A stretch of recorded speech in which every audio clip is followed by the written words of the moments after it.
पुण्य आत्माओं, जैसे कोई दुखी प्राणी है, कष्ट आया। कष्ट क्यों आया? क्योंकि उसके ऊपर पाप कर्मों का वो दबाव आ गया। अब जब तक ये प्राणी पुण्य कर्म इसके होते हैं तब तक तो ये सुखी होता है। इसके घर में भी सुख नजर आता है, जो नकली सुख है, झूठा सुख है, जिसको हम सुख मानते हैं। किसको मानते हैं? कि बालक हो जा, संतान होवे, फिर वो ठीक ठाक स्वस्थ रहे, उनकी शादी हो जा, अच्छी कार और कोठी हो जा, बेटा बेटी हो जा, उनकी शादी कर दे, फिर उनके अच्छा रोजगार हो जा। तो ये हम इसको सुख मानते हैं। परमात्मा कहते हैं ये झूठा सुख है तुम्हारा। आज सब कुछ है, आप भी समझते हैं, आपके पास कार भी है, कोठी भी है, और संपत्ति खूब, बैंक भी ठोक रखी है। कल तेरी मृत्यु हो जा और फिर कहाँ? फिर गधे की योनि में और कुम्हार जी के हाथ में सोटा और कमर पर 2.5 क्विंटल का बोरा।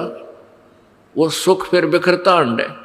अब कारण क्या कि जब तक पुण्य है तो आपको ऐसा लगेगा कि मैं बिल्कुल ठीक हूं और मौज माच रही है।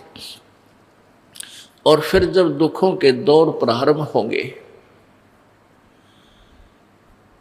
जब तक ये प्राणी के पुण्य चलते हैं तो वो सुखी इस झूठे सुख में मस्त रहता है। और प्रारब्ध प्राणी का कैसे बनता है? हमारे जन्म जन्मांतर के पुण्य और पाप यहाँ के न्यायाधीश धर्मराज के दरबार में डिपॉजिट है और वहां से वो एवरेज निकाल लेता है। एवरेज भाई 20% पाप, 20% पुण्य, यानी 50% पाप, 50% पुण्य। तो जिसके पुण्य गणे हैं वो पुण्य ज्यादा आएंगे पहले, तो फिर वो पाप आएंगे। तो दोनों को मिलाकर एवरेज ले लिया। किसी का 20% पुण्य बनते हैं तो किसी के 80% पाप, क्योंकि उसके पाप ज्यादा हैं। तो ऐसे, तो जब तक जिसके पुण्य चल रहे हैं तो वो सुखी नजर आता है। और फिर पोगे पाप शुरू। तो पापों का दौर जब गेड़ा चक्कर चला, वो बुलडोजर चला उन पापों का, फिर वो भाग्या भगवान की तरफ।